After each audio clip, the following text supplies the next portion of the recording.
Talk with Tyson Bryden. Come on for the ride. We'll take you inside.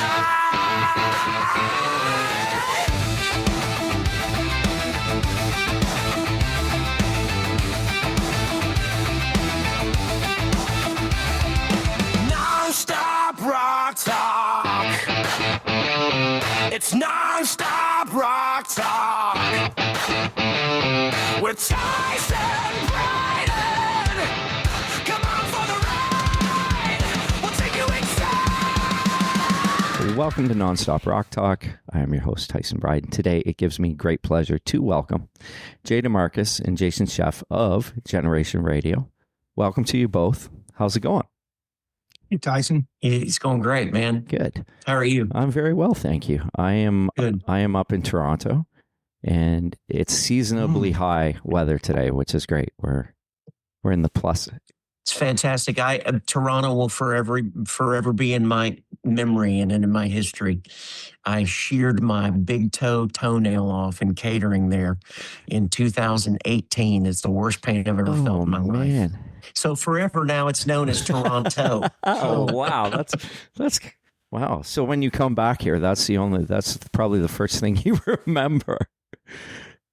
No doubt about it. I was going to reach to pull the door open, and somebody was on the other side and pushed it into me, and I had flip-flops on, and it caught my toenail and sheared it off. It must have been summertime if you were wearing flip-flops in Canada.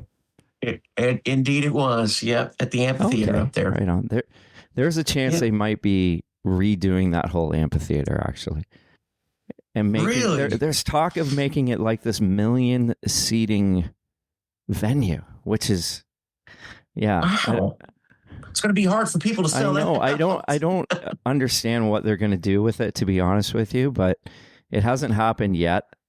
I was down there this weekend. I live about 45 minutes east of Toronto, but I was in the city on the weekend, and I was looking at it, and there's an island airport, and I was flying out of the island, and I was looking down at it as we were flying. I was like, well, they're not doing anything yet, because that's actually one of the best venues in the summertime for music. Oh, man, yeah. It's great. It's great. Always loved going up there. And it's a gorgeous view from there, too. It is an amazing view. So I hope they don't kind of ruin the dynamic of it. Yeah, I feel you. I mean, it's been there forever. I mean, now it's Budweiser stage. Before it was the Molson Amphitheater. They changed it to the Budweiser stage. But it's still the same premise. So, well, sorry to go off on that. Oh, that's okay. Man. That's okay. Let's talk about Generation Radio. So I guess, the band can somewhat be termed as a supergroup, as people like to call those things. Your latest album, which will drop on April 17th via Frontiers Records, entitled Take Two, which is the follow-up to 2022's self-titled album. Before we discuss that, guys, can you kind of tell me about Generation Radio and how this all came to fruition?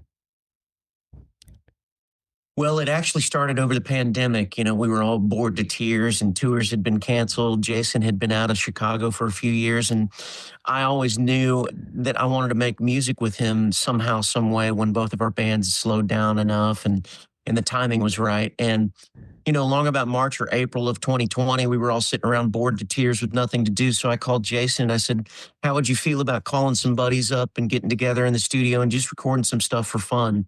I had a handful of songs that I sent a Dropbox link to all the guys, and, they kind of picked their favorites, and we picked 4 or 5 things and called Dean Castronovo up, who's a dear friend of both of ours. And it was just, the chemistry was so natural once we got in there. We had so much fun that we kept recording into what turned into being the first record. And we realized that, we were like, man, when the world opens up, we should go do some shows and just have some fun. And that's exactly what we did. And here we are 6 years later, and it has just been incredibly fun to be a part of this group. Now, in terms of Frontiers Records, did they come to you guys, or did you go to them in terms of putting the music out? We started the record well before any of that came about. We actually were not considering any record labels, just really wanting to go 100% independent, Jay's got a label here, so we were considering all different options. You know, he started as a Christian label and then opened up a country arm, so it wasn't right for us here. But we were really pretty far along the record when we started talking to Frontiers, and I have some history with them. Chicago, the last record I made with them, Chicago Now 36, was on Frontiers, and so I was instrumental in making that happen. So I've had a nice relationship with those guys all these years, and it just seemed like a great fit for what we wanted to do and the type of music we were doing. So yeah, they came in. We also have wanted to acknowledge that we understand that a lot of how that label was built was on the idea of Serafino and those guys putting really great ideas of combinations of musicians together, giving them a record deal, and having an in-house team of writing and producing awesome records. We didn't need that. And so we know that we're one of the only artists that they have that they understand we're going to bring you our stuff. They're not really involved in the production or the writing of it. And that's pretty nice to have a partner that respects that and understands it. And they did that on this record as well. Yeah. They just kind of left us alone, which was really great to have that creative freedom. Amazing. I listened to the record today for the first time, and Oh, cool. I'm going to be on. I was like, I wasn't sure what to expect because of the combination, and I was like, I have to pre-order this now because I really enjoyed the record, and we're going to talk about a few of the songs on it. But I was surprised by some of it, and there was one song in particular that I was really surprised about that we will talk about. So I probably should not be surprised because Frontiers does. I mean, I have so many albums that I buy from that label because they seem to keep things going in terms of finding the right bands to sign and put out music to. So I think it's amazing that you guys are another one of those bands coming from Frontiers. So that's awesome. Now Thank the you. first single, which I really dug, and I watched I thought the video was really cool because I was like, you guys were in a studio in the video, and I was like, but before we started, you said, oh, we're in my studio here in Nashville. So clearly that was probably not the studio you recorded the album at. Well, we did some of it in that studio, and we did most of it in my house at my studio there. I also have a recording studio there. But what's funny about that video is that audio that's coming from that video is actually the audio we captured the night we did that premiere of our album with us, a special VIP group that we invited to the studio. So that's actually the live audio that was captured that night. I mean, it looks great. It looks really great. Yeah, it looks Thank good. So in terms of this album and the whole album, and as I mentioned, I listened to it today and really, really enjoyed it. How would you describe to my listeners that might not have heard the band what they can expect? I think you can expect a combination of all the best of Chicago, Rascal Flatts, Tom Petty and the Heartbreakers. Chris Rodriguez has played with everybody from, Kenny Loggins to Peter Cetera to Amy Grant he's a first call session guy. So all of the players in the band, studio musicians, are tried and proven veterans of the music industry. And it's a pop AOR rock record, with a lot of influences all over the map, from the 70s and 80s to a little bit of country to R&B. I mean, it's just a combination of all of those things that all the individuals in the band love and have grown up doing all of their lives. So would you add anything to that? Yeah, when I first started running with Jay in 2002, when Rascal Flatts was starting to take off, Jay said to me, "Hey, man, we've learned Will You Still Love Me? Come on out and sing it with us." And so this is a Rascal Flatts concert. And I'm sitting there thinking, man, how's this going to go over? There's all these kids, country artists. They're going to be like, who's this old man coming up to say? And man, I was floored when I walked out that the place went crazy. They knew all the words. And then Rascal Flatts was playing You Shook Me All Night Long after. And then the light bulb went on. They're not country fans, they're music fans. And that's what it's turned into with, the streaming services, to have everything at your fingertips. Our band is really a combination of that because, as Jay said many times, he's a kid of the 80s. He has taken in all of the eras, as I have, but specifically him being right there in the 80s to tap into what came before and what's happening currently. And I believe that essence of all of these genres comes through our music. That's why you said, and I love hearing you say that, I didn't know what to expect, but the minute I put it on, because it's almost like Pavlov's dog. Steve Ferrone, you hear him playing drums, you've heard him all over the radio your entire lifetime. You've heard Jay and Rascal Flatts tons on the radio. You've heard Chicago and myself all over the radio. It's a familiarity, and our record has that essence. So I love that you've acknowledged that. Yeah, it was, like I said, I was really surprised, but not just, like the songs I mentioned, that there's a couple songs that people will be familiar with, but the other songs themselves, I do hear the Rascal Flatts influence, and I hear the Chicago influence, and and the Tom Petty, of course, and meshing that all together I think it's a brilliant combination, to be honest with you. Well, thank you for saying that. And you're mentioning the rock thing, and then a light bulb just went off in my head because I'm thinking, oh yeah, Rascal Flatts did that amazing version of that Tom Cochrane song, A Fellow Canadian, right? Which was a huge hit for you guys, yeah. which was so great. It was indeed the gift that keeps giving. Well, Tom Cochrane's such a legend up here too, right? He's fantastic. He built a farm and calls it Flatts Farm. That song did very well for him. That's awesome. Now getting to Dean Castronova, which was the drummer, was he on the first album? I believe he was, and he's actually playing drums on a couple of tracks on this record too. No, Dean started out with us in the very beginning, and we did probably about a year and a half together with him, and Neil Schoen saw him playing with us and called him, and we knew we'd never see him again after he got called back, which is great. We're happy for Dean. We loved playing with him, but I'm telling you, it's a sheer joy to have Mr. Steve Ferrone playing behind you. Now, which I was going to ask, was there a difference? But because Dean, I know Dean from, like not only Journey, but Hardline, and he played with Ozzy, and he's played with the Dead Daisies and a ton of bands. So I'm thinking when I hear Dean Castronova, I'm like, he is a hard hitter. And then the drummer from Tom Petty, he probably has a different type of feel. You can't find two polar opposites as far as drumming styles as those guys. And they're equally as brilliant. So, with Dean, it's very flashy. And I love to play flashy. I love to play a lot of notes. I love to overplay like the next person. But I'll tell you this, man, when Steve came into it, it just in its own way turned into an equally amazing thing.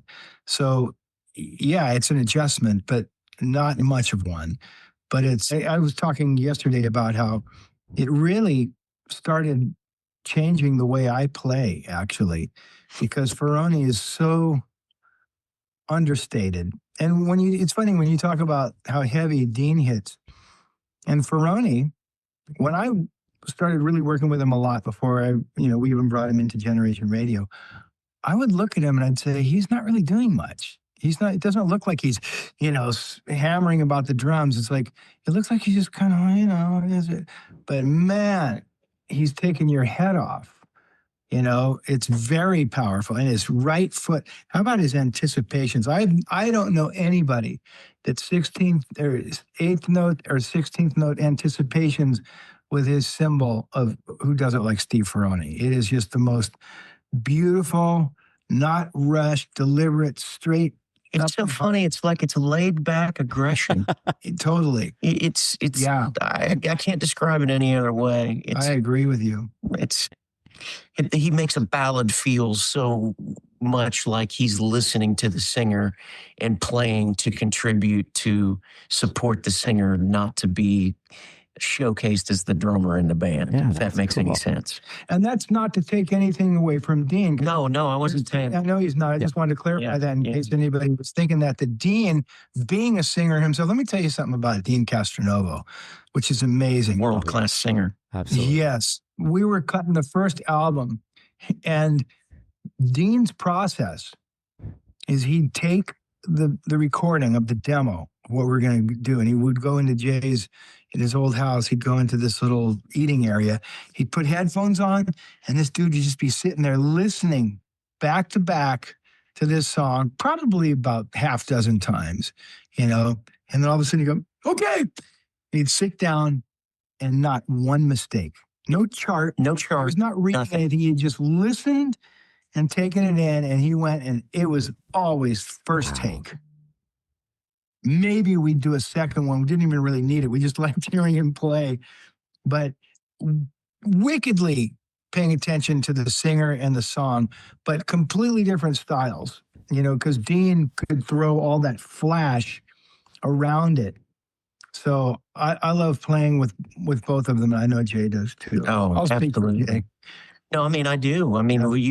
World class is world class, no matter how you slice it up. So both of those guys in their own right are geniuses, and it's pretty special.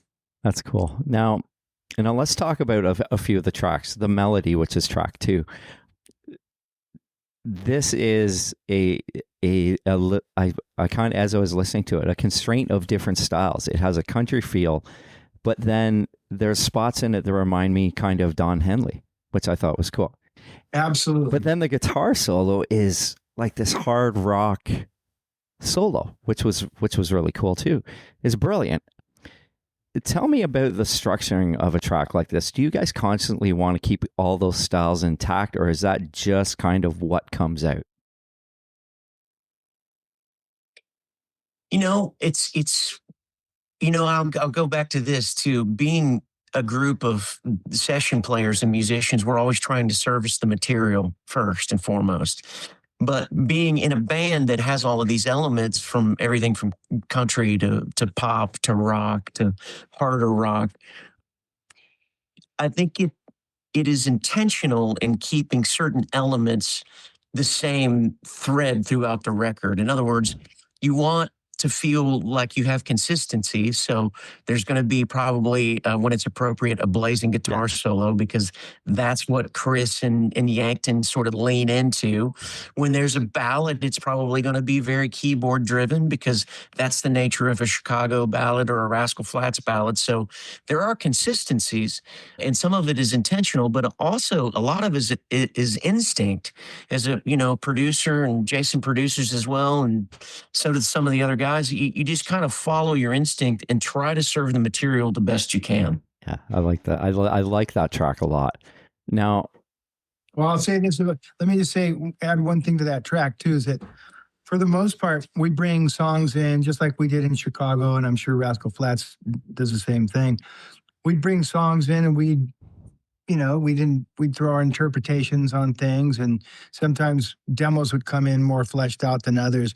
But in general, you'd really be kind of coming up with something as a group. Yankton's song came in really formed, pretty well formed into what, it is what it is. His parts, what you're hearing is really, he brought just about most of that to it, and it's fantastic. Jay and I fought him tooth and nail to get that song on this record. He kept saying, "Hey man, I got a solo record coming." And we go, "That's nice and everything. Give it to us. Give it to us." that's cool. And I think it's just such a hook, man. It's just, He never released it as solo, by the way. we're gonna help you. We pummeled him into That's submission. awesome. Now, the grass is greener, and I love the feel of this one. It has sort of like this pop element, and I love the guitar movement. I was listening, I go, this is a hit. Like, this sounds like it should be a hit. What can you guys tell me about that song? That is Chris Rodriguez and all Chris Rodriguez. He wrote that song all by himself and brought it in, and we knew we had to cut it. You're exactly right. You can hear, what you said, some Todd Rundgren Yeah. influences early on, and Steely Dan is definitely hinted at in there. So that song was a joy to play. I remember all of us really having a good time the day we tracked that song, and Chris sings the crap out of That's it. cool. Yeah. And then Love History. This to me in the vocal phrasing in the verse feels like Keith Urban almost. And my listeners might be surprised of my country knowledge, because I actually do love Keith Urban.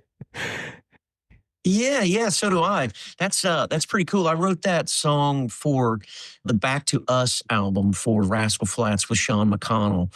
So it's been laying around for a few years, and when it came time to pick songs for this record, of course, you always go back and look at the babies that you have that didn't sort of make it out of the womb. And this was one of those that I'd been holding on to that I shared with the guys. And I also love the fact that it showcases the contrast between Jason and my vocals. It kind of gives a nod back to those Bill Champlin, Jason Scheff switching of the vocals in the same song, pieces that they used to do so well and take such great I love advantage that. of.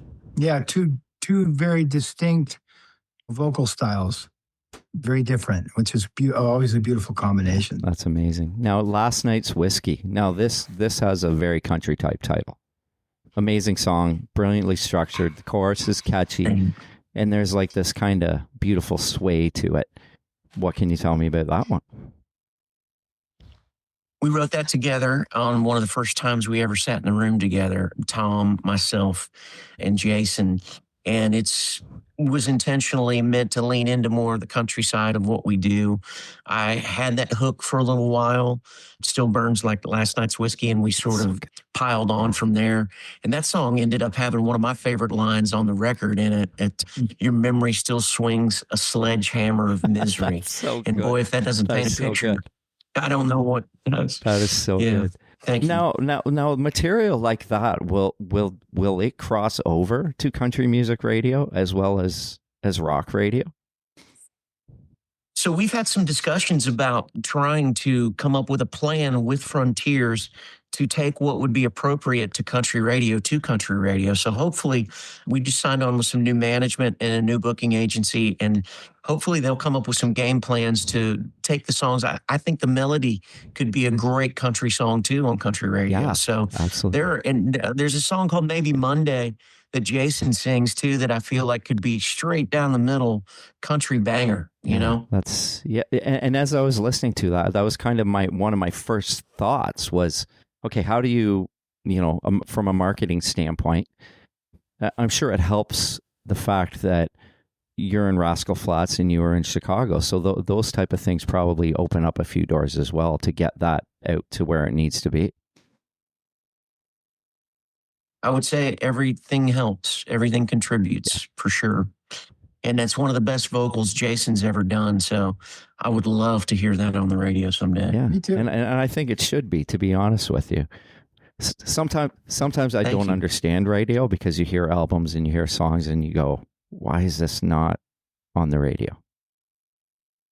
The problem is that radio is so metric driven now, and they look at streaming and they look at who has the most Instagram followers, and it's very little about servicing your instinct and your gut anymore, and it's all calculated by the metrics.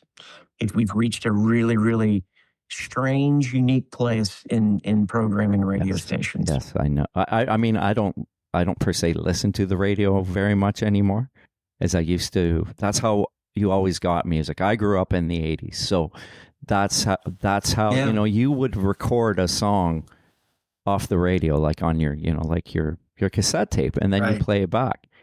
You'd have to hit both That's right. buttons at the same time. to make That's sure right. you- So that you could hear that song, because it was coming out, like 2 weeks before the album release or whatever it was. And I still miss those days when music Me too. was, it was so important.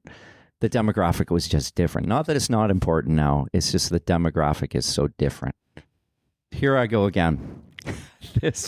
I looked at it and I was like, it can't be. And sure enough, it was Whitesnake's Here I Go Again, which I loved. And the great thing about it is as I'm listening to it, it gave me the same feeling it did in 1987 when I was a 12-year-old kid. That's great. the first time I heard that song. I was like, this is incredible. I love that. Well, back to your early statement that there were two versions of that song. And my dear friend and longtime producer, and also dear friends with Jason, contributed to many Chicago records. Dan Huff is playing guitar on that record, and he is playing the solo in our version. So it was so much fun for us to have him come join us on a couple tunes. And Yankton just sings the crap out of it. And it's one we do in our set that we wanted to remake because when he does it, it just absolutely brings the house down. That's so cool. Seemed to make sense for it to be part of the record. And I was going to ask about the guitar solo because I know there's a bunch of different 87 versions, and there's all these rumors of who played the guitar solo, who did which solo, because there's a bunch of different ones. And I was going to mention Dan Huff because I knew Dan had done one of them, and then Adrian Vandenberg did one. So you settled it. Yeah. Perfect. Dan played on the AC version that was toned down and a little more slick, and then Adrian played on what we know as the normal album version. Cool. That's cool. That's good music history. Now, does David Coverdale know about this version? Has he heard it? Yeah, have you told him? I don't know. I've known David over the years, but I haven't spoken to him since. I bet you he'd love it, though. First time I met him, it was so cool. He came to see us. We were playing up in Tahoe where he was living. I think he still lives up there. And he paid me the nicest compliment. I walked in and he goes, "You know who you remind me of? You remind me of myself." He goes, "You remind me of my great friend Glenn Hughes." Oh, wow. What a great compliment. Yeah. Oh, wow. Singing bass player, Glenn's a dog whistle tenor. But yeah, and so it's funny because when we were inducted into the Rock Hall of Fame in 2016, Deep Purple was inducted also, and it was such a cool moment for me, standing center stage and looking down, and Cheap Trick was right in front of me and just smiling up. And I looked over, and Coverdale and Glenn were jumping out of their seats with thumbs up. That's man. amazing. It was like, what a moment! So cool. That's what cool. a moment. Well, hopefully he has heard it, or he will get to hear it, because I bet he'd love it. I really do. I think you guys did a great job on it. Which I said, which was such a surprise. Which I was like, this is so cool. We always call that Jay's guilty pleasure because we would, as Yankton would tell us, he'd say, "I don't want to sing that song because it has nothing to do with us as Generation Radio." Isn't the idea that we all have to be involved in the music that we're playing? And so we'd play it, and Yankton would bring the house down, and Jay would introduce it the next night, going, "He's going to hate me for doing this, but we got to play this song because I love it." And Yankton would be looking over at him, and it just was bringing the house down so much that he finally got used to it. He finally got used to that and us pounding on him to give us the melody. And that's our abused stepchild. He's filing some complaints against us, HR. But so when we cut the record, it just was a no-brainer that there were a handful of songs that we've been playing a lot, live, and they've become our own. You're the inspiration these days, and I'm all right. So Yankton finally came to terms with it. It's like, bro, do you want to see the audience going ballistic? That's the point. And a lot of bands out there are throwing like one cover in, two. So we're happy with it. And Yankton is too, finally. Cool. I always love that drum section in the chorus, how that moves. And Here I Go Again. I just love that. Oh, and it sounds great. Yeah. He did a great job. He did a great job on that. Thank you. Now, and of course, you're the inspiration, which follows Here I Go Again on the album, which was so cool to hear these two, like, more or less epic songs back to back. Mm-hmm. Yeah, that was fun to, for me, especially growing up in the 80s and loving Chicago, and that's one of the consummate ballads of all time that they brought to the world.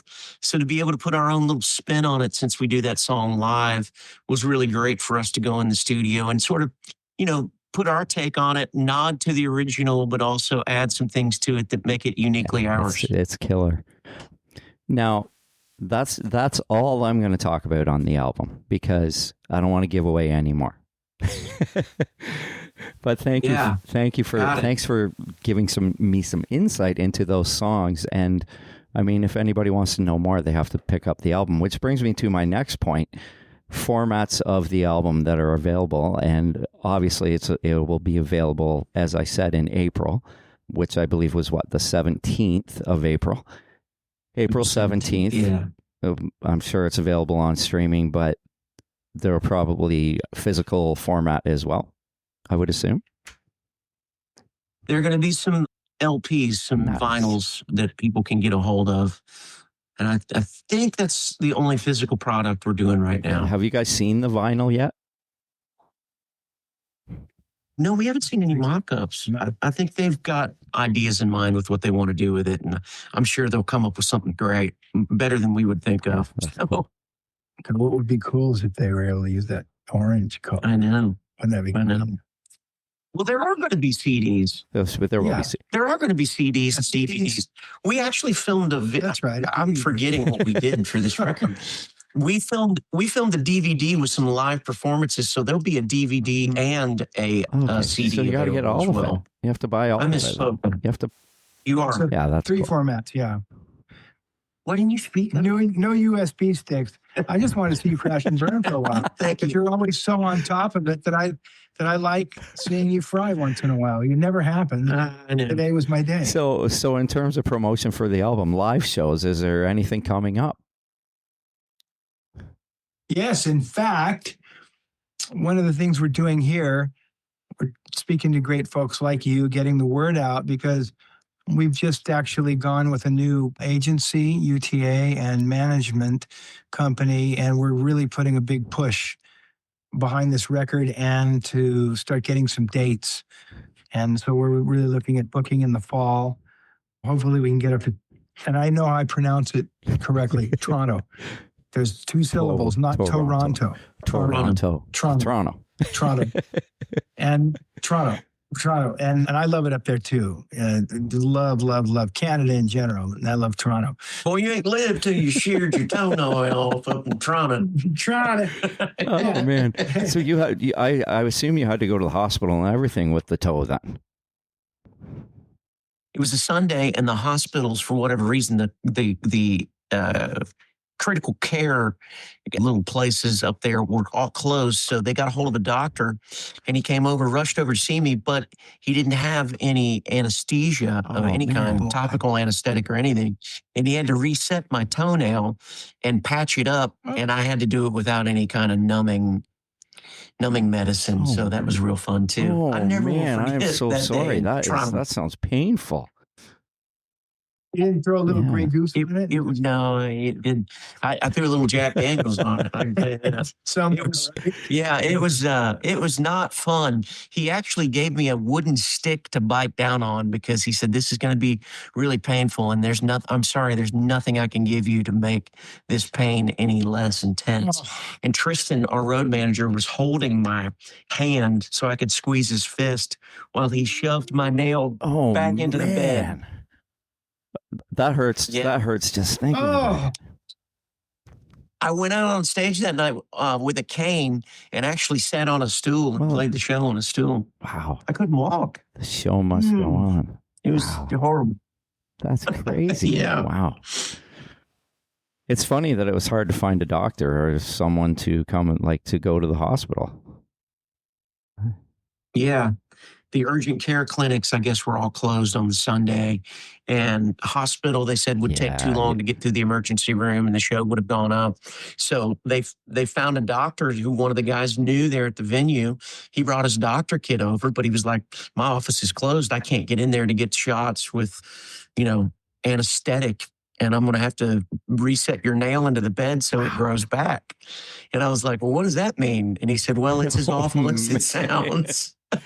Wow. Well, guys, I really want to thank you for joining me today, and it really has been a pleasure. Is there anything else you guys would like to add before I let you go? I've got a 67 Cutlass for sale on eBay Motors. If you're bid freely. No, I'm kidding. Thank you so much for your time. It's been great. Yeah. It was a pleasure, and I wish you the best of luck with the album. And like I said, I hope some of these songs end up on the radio because they really should. And Thank you. Thank you so too, much. man. Hopefully we yeah, can get that up would be there and see amazing. you. I would Big man. definitely come out and support and watch the band. So that would be amazing. Well, okay. You guys take Thank care. you, buddy. You too. Appreciate Thank you. you. Okay. Bye-bye. All right, you too. Bye.